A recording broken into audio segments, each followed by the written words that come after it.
Lord, we thank you, Lord. And thank you very much for joining us. Hare Krishna. Hare Krishna. Very, very nice services you are also doing. Hare Krishna. They are doing services.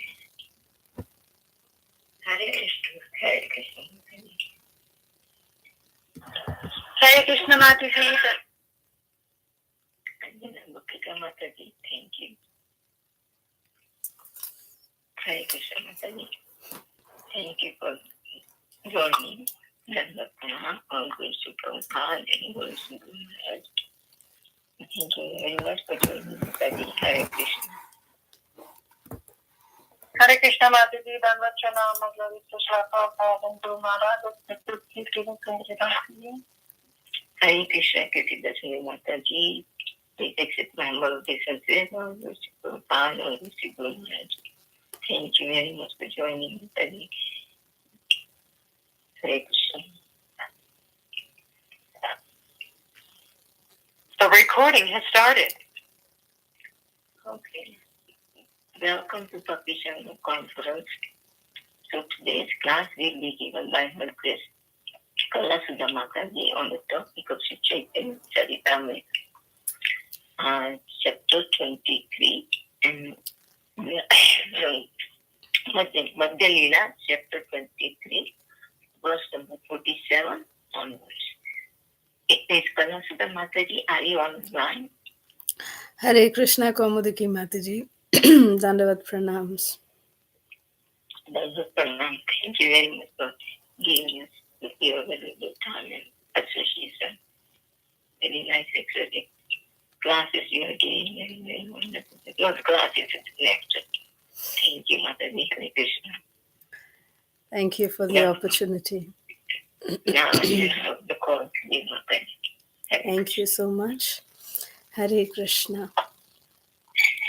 Jaya Jaya Shri Chaitanya, Jaya Nityananda, Jaya Advaita Chandra, Jaya Gaura Bhakta Vrinda. Reading from Sri Caitanya Caritamrita Madhya Leela, chapter 23, entitled Life's Ultimate Goal. Reading from text 47. Hare Krishna Mataji. Yes? Mataji, your face is not fully seen in the YouTube, Mataji. Little bit, can you screen properly? Is this better? Yeah, it's good, Mataji. It's good, Mataji. Okay.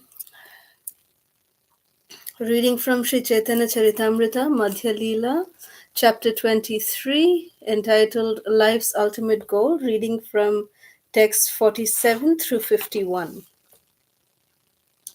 Text 47. Premadika sthai bhava shamagri milane Krishna bhakti rasa rupe pai porimane.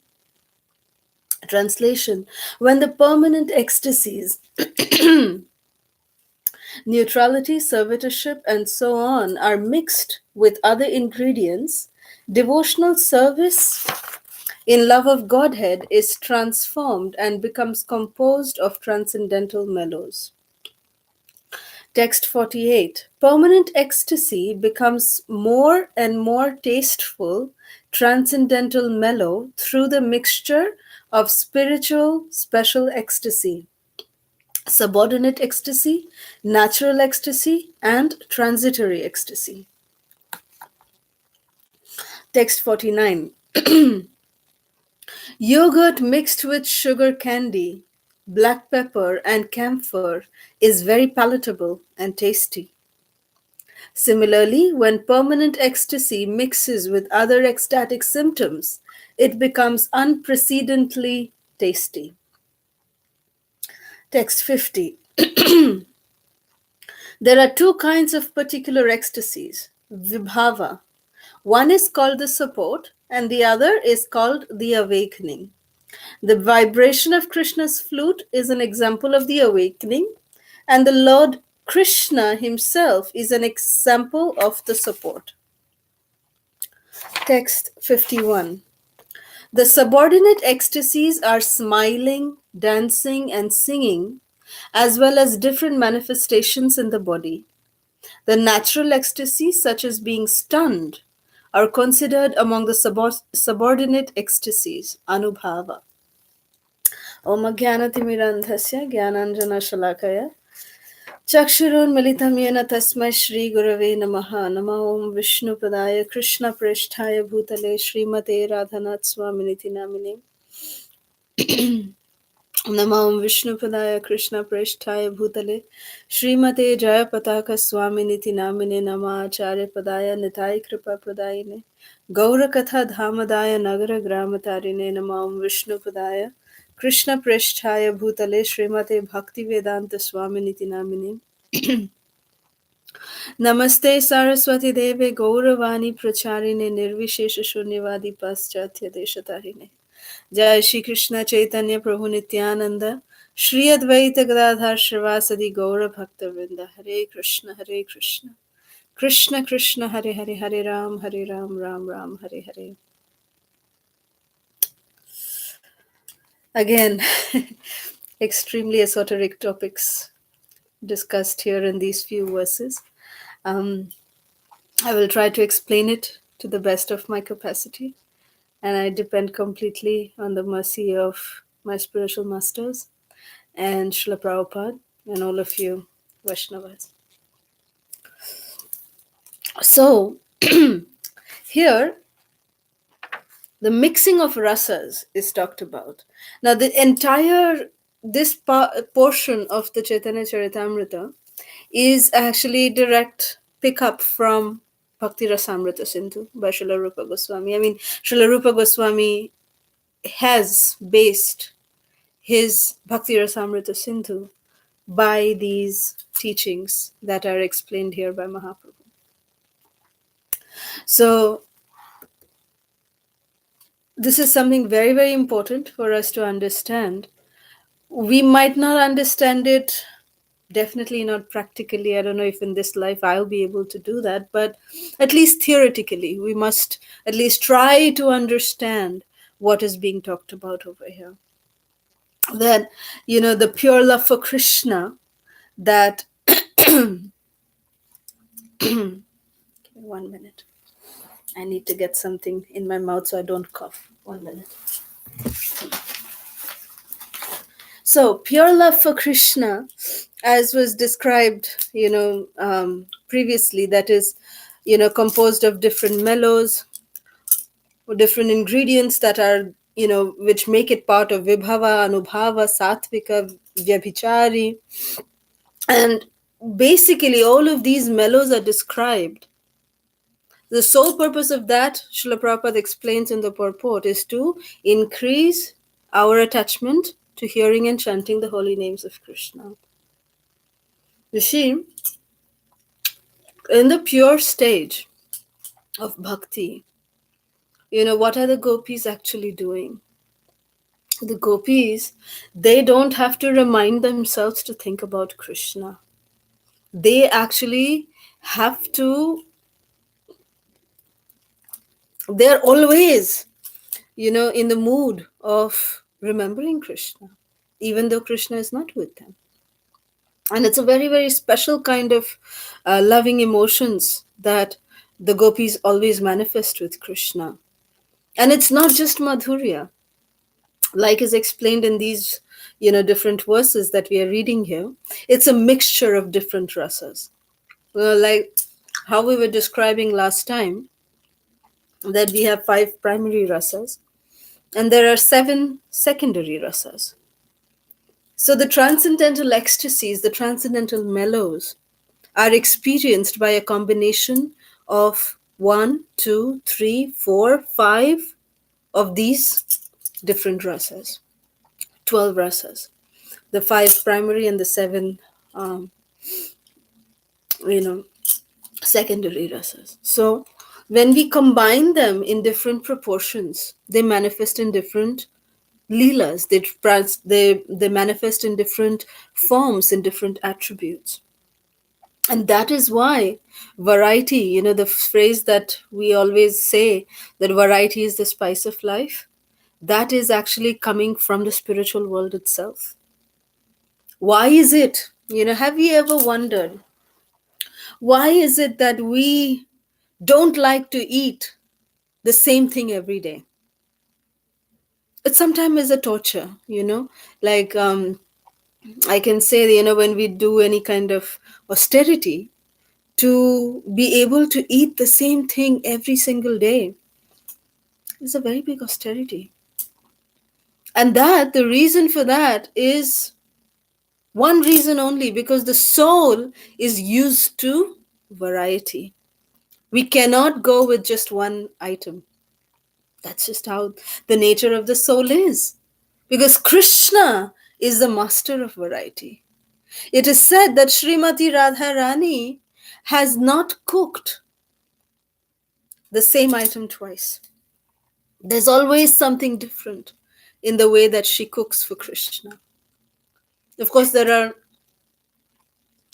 are basic things that are always there, but she always cooks something very special for Krishna. And this is happening for all eternity. It's not a few years ago, it's not just a few lifetimes ago, but it's happening for all eternity. That is the variety that Srimati Radharani can cook up. How it is possible, how she is doing it, it could be inconceivable to us at this moment, but by the mercy of Mahaprabhu, by the mercy of Srila Prabhupada, by the mercy of our Guru Vargas, we can fathom to understand that yes, by a mixture of different components, there is variety. There's so much variety. Like one time I was reading in the Bhakti Rasamrita Sindhu, the Nectar of Devotion, that Krishna was amazed one time that Dauji, Balaram, and Subala, both of them, Krishna said, okay, we're going to have a match between both of you. So Krishna decided that he's going to be the umpire, and then, there is umpire, I mean, not empire, umpire, and Dauji, Balaram, who is the most expert Gada fighter. He is the most expert wielder of the mace, the Gada. And here is Subala, who is just having a tiny stick that he uses to herd his cows and goats.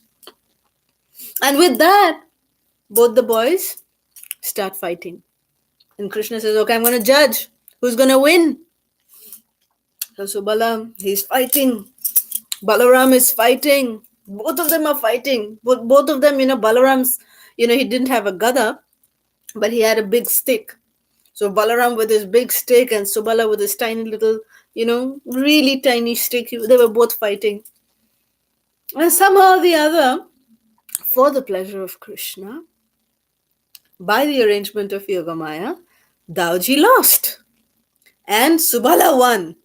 And Kanha sat like this, said, Dauji, what did you do?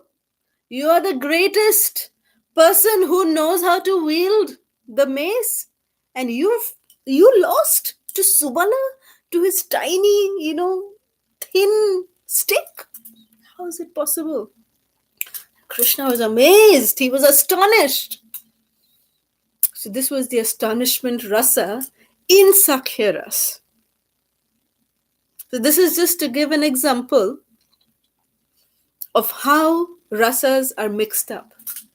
It's basically the manifestation of different emotions that Krishna exhibits towards his loving devotees who are in the 5 primary rasas, and he mixes in different other ingredients to spice up that particular rasa. That is the beauty of Krishna's rasas. Even in Dasya Ras, even with Hanuman, Hanuman, we all know this famous pastime that one day Hanuman, he came to Mother Sita. Very lovingly, he came to Mother Sita and he said, Mata, please, you have to tell me what pleases my dear Lord Ramachandra the most. By what does he become most happy? Can you please tell me, Mata? So then Mother Sita said, my dear son Hanuman, whatever you do, whatever anybody does with love and devotion, Raghavendra loves it. Raghunath loves it. And the only thing is love and devotion. If you do anything with love and devotion, Sri Raghunath loves it. Lord Ramachandra loves it. But Hanuman was not satisfied.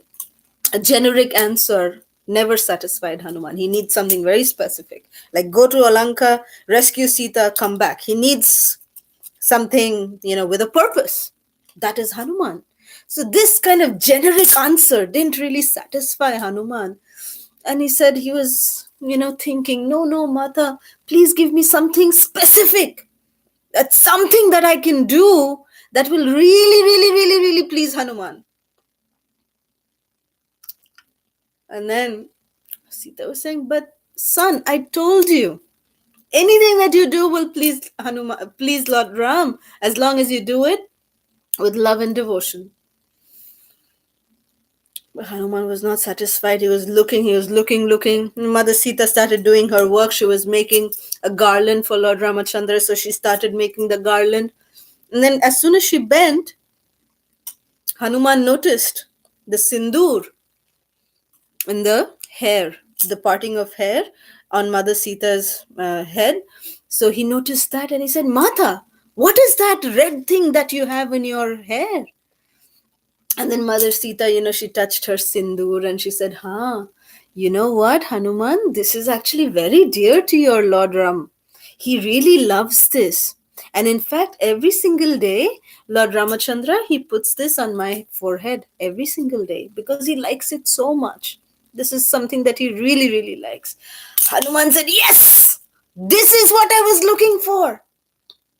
So then he came outside of the room from Mother Sita and he said, oh, my dear Lord Ram, he just, applies little bit of sindoor on Mother Sita's, the parting of her hair, and that pleases him so much. Just imagine if I drape my whole body with sindoor and come and present myself before Lord Ram, draped in completely in sindoor, how pleased will he be? So Hanuman, he just took all the sindoor and he just completely, just poured all over his body. Golden Hanuman became red Hanuman. So then like that, covered in red sindoor, Hanuman came into the assembly of Ayodhya where Lord Ramachandra was sitting in the assembly.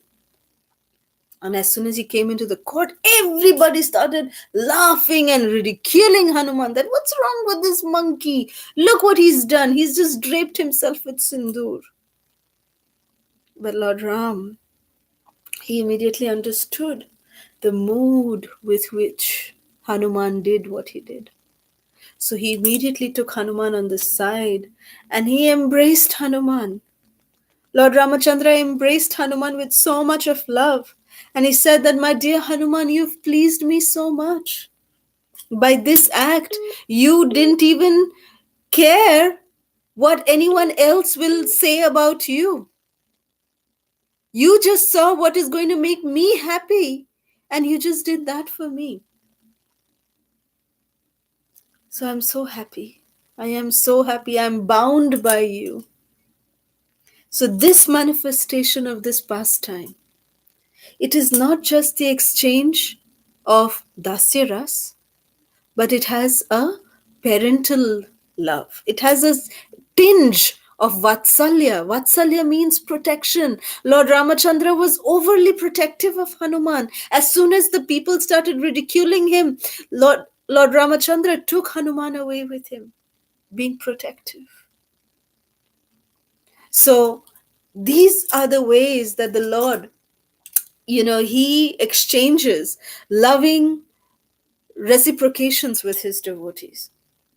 And by the manifestations of such beautiful, amazing pastimes, the Lord actually combines these different mellows in different degrees. He combines them and he, manifests them for the pleasure of the devotees and for his ultimate pleasure. So that's how we need to understand these, ecstatic symptoms that are explained here in these verses. Especially I read till text 51 because the purport of text 51 is very, very elaborate by Srila Prabhupada. I'd like to just talk about that for a little while, where Srila Prabhupada is talking about the subordinate ecstasies and the what is uddipana, what is the awakening, what is supporting ecstasy. So all of that we'll just briefly try to touch upon. So Srila Prabhupada is talking out here about that the cause bringing about the tasting of love for Krishna is called vibhava. Vibhava means development of transcendental ecstasy, development of bliss. So Vibhava is divided into two categories: Alambana, which means support, and Uddipana means awakening. So, what is Alambana? Let us try to understand what is Alambana.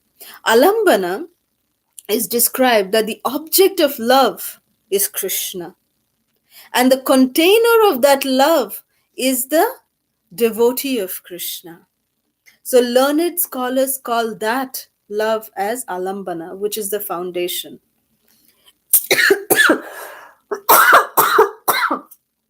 Excuse me.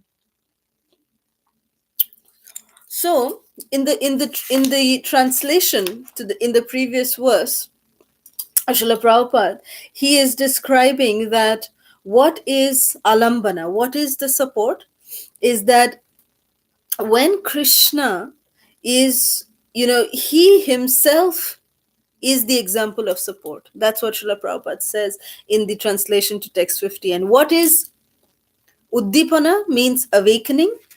That example is given by Srila Prabhupada as the sound of Krishna's flute. When Krishna is playing his flute and he awakens the pure love of God in the minds and the hearts of the devotees, that is the awakening. That is the Uddipana. So what awakening the love of Krishna to such an extent that we come and meet with Krishna, that is Uddipana, that is awakening. We awaken to Krishna consciousness. So this is of course discussed in levels of the gopis, or the levels of the sakhas, the levels of the vatsalya ras, the levels of the dasya ras, the levels of the shanta ras. Where are we in all this? Far, far behind. Very much behind. Because we have to yet reawaken our lost love for Krishna. That is the stage that we are in. So even at this stage, these two principles apply. What is the fact that really awakened us to Krishna consciousness? What is the fact that really attracted us to Krishna consciousness? It could be devotees of Krishna. It could be prasadam. It could be the books of Srila Prabhupada. It could be the kirtan. It could be the lectures. It could be the philosophy. All of these are the source of Uddipana, which means awakening our Krishna consciousness. And what is Alambana, which means support of our Krishna consciousness at this point? Our spiritual master himself. Because we are actually very, very far away from Krishna. For us to realize that, yes, Krishna is there to take care of us, could be a far-fetched thing for us to even realize right now. But the representative of Krishna, who is the spiritual master, is directly manifested here in front of our eyes in his physical form. He's there. The sadhus, the devotees, they are there to give us their support. So these are the representatives of Krishna, the devotees and the spiritual master. They form the support in our stage of Krishna consciousness. And how do we awaken our pure love of God at this stage? By chanting of the holy names, by rendering devotional service, by engaging in active devotional service in the association of devotees. So that is how we try to awaken our lost Krishna consciousness. And then when we, by doing this, bhajana kriya, when we start following the 9 stages of bhakti, then we come to bhajana kriya, then we do anartha nivritti, then we develop nishtha, ruchi, asakti. All of that comes. Then we move to bhava, then to prema. So we've got a lot of, steps to go, but never to be disheartened, because bhakti is such a beautiful system. Srila Prabhupada made this so beautiful. It's, like when we follow a roadmap. Say, for example, if we are going from our home to the temple, and if we need the GPS, till we reach the temple from our home, we are still on the road, right? That's how it is. But those of us who do parikrama, have most of us have experience of doing parikrama, Govardhan parikrama. It's a 22 kilometers walk. So I remember one time Srila Radharaman Maharaj said this, that the very fact that we have even embarked or begun the journey of doing the parikrama, the sankalpa of doing the parikrama, that is as good as completing it also. So even the process is the end also. But it is not true in material terms. Like, just because we've taken the journey, it doesn't mean that we've reached our destination already. But in spiritual life, while we are on this journey, we can experience the destination. That is the beauty of Krishna consciousness.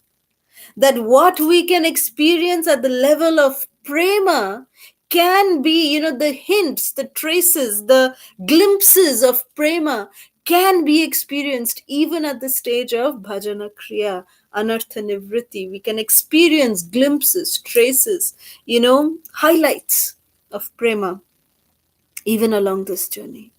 So, that is, when do we experience little bits of prema? When we are in the association of advanced devotees, when we are in the association of senior Vaishnavas, when we are in the association of, our Guru Vargas, that's when we get blasts of prema. We get highlights of prema. And we know, okay, if this is what it is, I can achieve it if I just stick to the process. So that is the beauty of spiritual life versus material life. So material life, till we reach the destination, we've not gone anywhere. That's why in spiritual life, Bhagavad Gita, Krishna is saying, Neha bikramanaso asti, pratyavayurna vidyate, swalpam apyasya dharmasya, trayate mahato bhayat. That even a little advancement on this path of spirituality can protect one from the most dangerous type of fear. So that is the beauty of Krishna consciousness, that there is no loss or diminution. There is nothing that we can lose when we are following spiritual path. And that we can experience traces of prema, highlights of prema, even when we are in the bhajana kriya stage. So we should not become hopeless. Reading these esoteric subject matters can sometimes make us feel very inadequate. It can make us feel very unqualified. It can make us feel that destination is way beyond. How can we even think of going there? But the mercy of Srila Prabhupada, the mercy of Nityananda Prabhu, the mercy of Mahaprabhu, the mercy of our Guru Vargas, the mercy of the sadhus, Vaishnavas, as long as we stick to the association, that is the key for us to experience these esoteric subject matters. So with this, we'll end here today. If there's any questions, comments, or reflections, we can take that now. Thank you very much. Srila Prabhupada ki jai. Hare Krishna. Hare Krishna, Mataji. Thank you so much, Mataji. your explanation of this verse 15 about the different aspects of Alambana, Udipana, all that was very, very beautiful with very lovely examples. Thank you so much, Mataji. Thank you so much for your association. And take care of your health. Hare Krishna. Hare Krishna, thank you.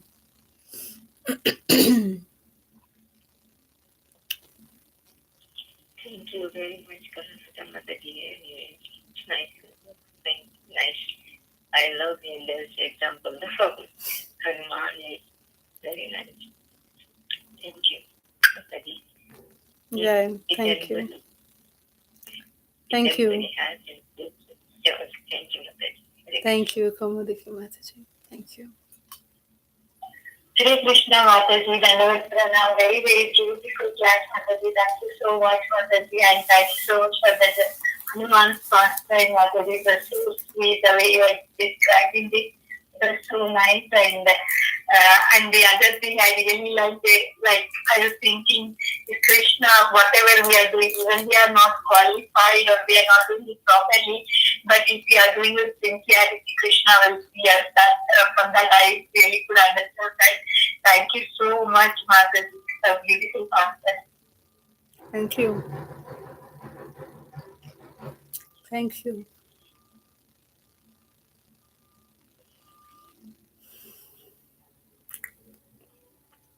Any questions? Any other questions? Hare Krishna, Mataji. Dandavat Pranam. God bless you, Prabhupada. Hare Krishna, Guru Maharaj. Mataji, in the fasting of Hanuman, when you said that Lord Ram was very pleased with him because he did not bother about anyone else, and it was just his innocence and also his dedication to the Lord to please him. So, Yes. from this pastime, should we just take it that we should be concerned that we are doing our service and for the pleasure of the Lord? That is what we should take from this, right? Yes, absolutely. You see, we So should when be. we do any, sorry, Go ahead. No, go ahead. Sorry, so that means when we do any service, should that thought come in our mind that am I doing it right or wrong, or just the thought that I'm pleasing the Lord should be sufficient enough? Very good. I was coming to that. Actually, you see, what happens is that we are not in the stage of being Hanuman, right? We accept that. That we are definitely not on the level of Hanuman, that, we have so much pure love for Lord Ram, which is unmotivated, uninterrupted, unalloyed, as Srila Prabhupada uses the word, that it's unalloyed love for Krishna, love for Lord Ramachandra, that Hanuman has. We are definitely not at that level. Therefore, we need to stay within the three check and balance system that we have: Sadhu, Guru, Shastra. So, Sadhu, Guru, Shastra, our devotional service should be under the purview of Sadhu, Guru, and Shastra. Like sometimes, I'll give you an example, that sometimes we think that, oh, Kartik month is coming, and I want to do some service which is very, very going to be very pleasing to Krishna. So I'm just going to drink only milk for 1 month. But it's mental speculation. That is not what is recommended in the Hari Bhakti Vilas. There are certain standards that are recommended, that we should stay within. There are levels, different levels of doing Kartik Vrata. What are the different levels of Kartik Vrata? While staying within the purview of the Sadhu, Guru, and Shastra, we should do our austerities. We should do our devotional service. Because of our nature that we are in, the condition that we are not in that pure level like Hanuman, that whatever we do will be categorized as, or a manifestation of our pure love for Krishna. Might not be. It will be, adulterated. It will be, we can become very proud that, look, I just drink milk for a month, or I just eat fruits for a month. But that's not recommended.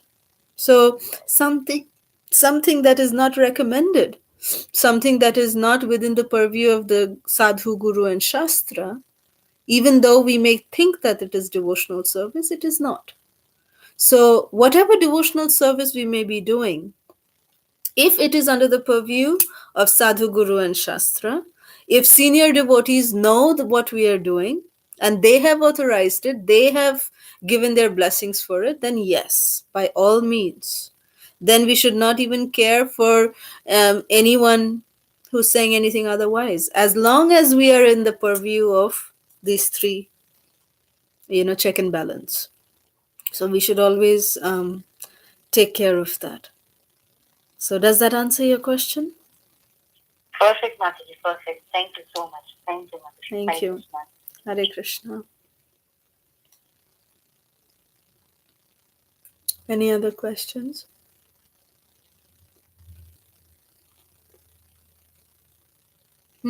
There's an online question. Sometimes while doing seva or when we are in loving association of devotees, we feel happiness of different kind, I think. Is this feeling of happiness blissfulness, or is that dormant love, or is it a dormant love, I guess? Okay. Okay, sometimes while doing seva, we are in the loving association, we feel happiness of different kind. Well, it's both. It's a feeling of blissfulness and it is awakening our dormant love for Krishna. You see, dormant love for Krishna makes us blissful. That's the simple formula of it. So, what is the difference between blissfulness and what is the difference between love? Blissful is when we feel ourselves, that I want to be blissful in the service of Krishna. So that has still got some selfishness attached to it, that I'm doing this for my bliss. But love, the definition of love is that there is no existence of me, I, myself. Whatever we are doing is for our beloved. That is love. No trace of selfishness in it. So when it is selfless, that becomes love. But when we experience that selfless love, that is blissful. The result of pure love is that we will automatically be blissful. But being blissful not necessarily means that we are in love with Krishna or with the spiritual master. You see? So there is that difference of little bit of selfishness and, selflessness. Does that answer your question, Swati?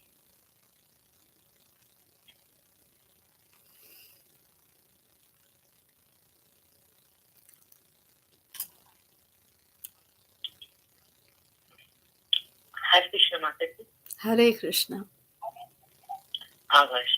Guru Maharaj. I have a question, and I don't know if this is anyway, I'll ask my question. So, as you said, these are such esoteric matters that it's very hard for us to really understand. So, what is the purpose of us reading these, and how should we, or in what mood should we approach them, or approach these? Very nice question, Phaneshwari Lakshmi Mataji. You see, it is very important for us to know what is the highest destination. We may not be at that highest destination, but we do need to know what is our final destination. We do need to know that. We need to know what is the highest level or the highest form of manifestation of love of God. What is it? We may not be at that level, but we need to aspire to it. So the reason why these esoteric subject matters are being discussed is that there is a path, that it is not of the unknown, that okay, you just chant Hare Krishna and go where it goes, you just go. It's not like that. Mahaprabhu, that is the beauty of his teachings. Mahaprabhu said, Chaitanyer doyar kotha koroho bichar.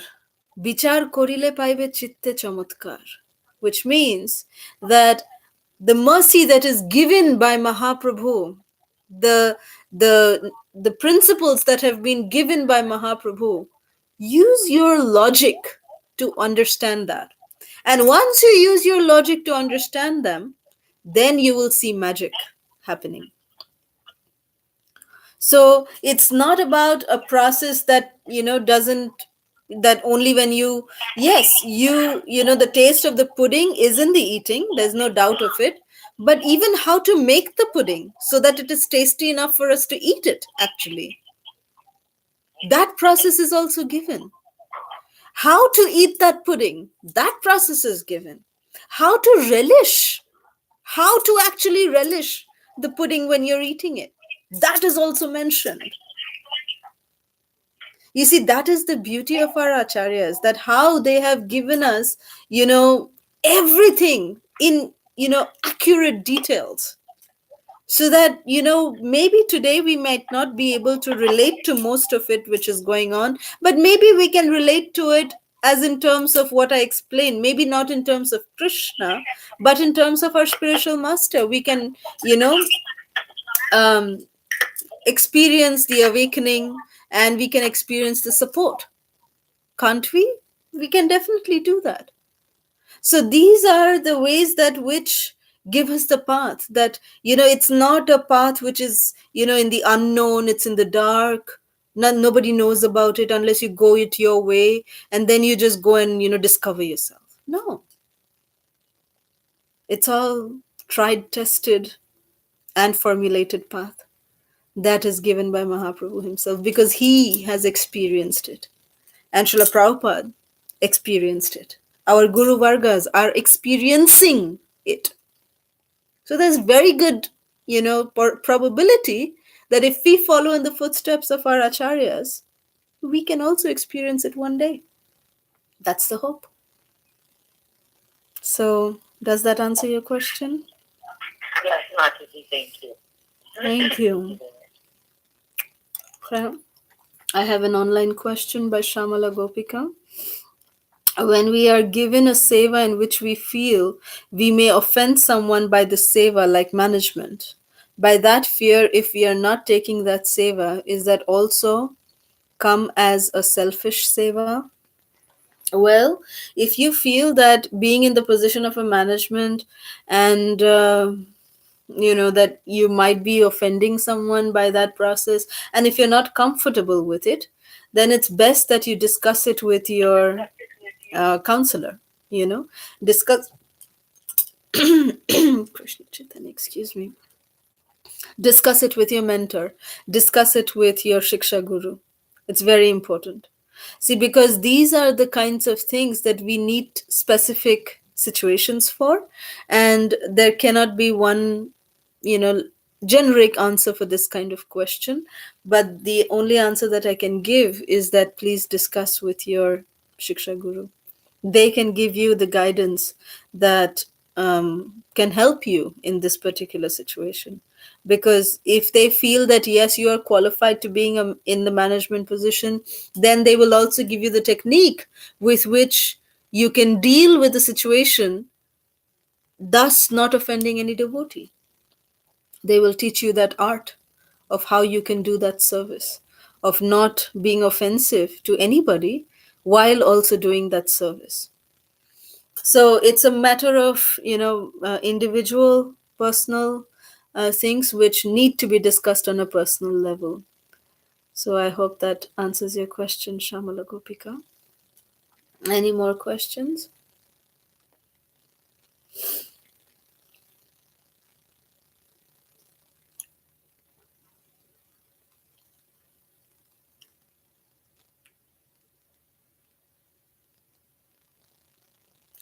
Okay, if there's no more questions, shall we go ahead and end the call?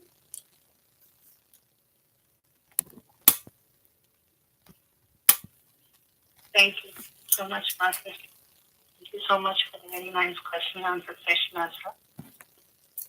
We can end the call. There are no more questions or comments. वांछे कल्पतरुभ्यश्च कृपा सिन्धुभ्यैव च पतितानां पावनेभ्यो वैष्णवेभ्यो नमो नमः.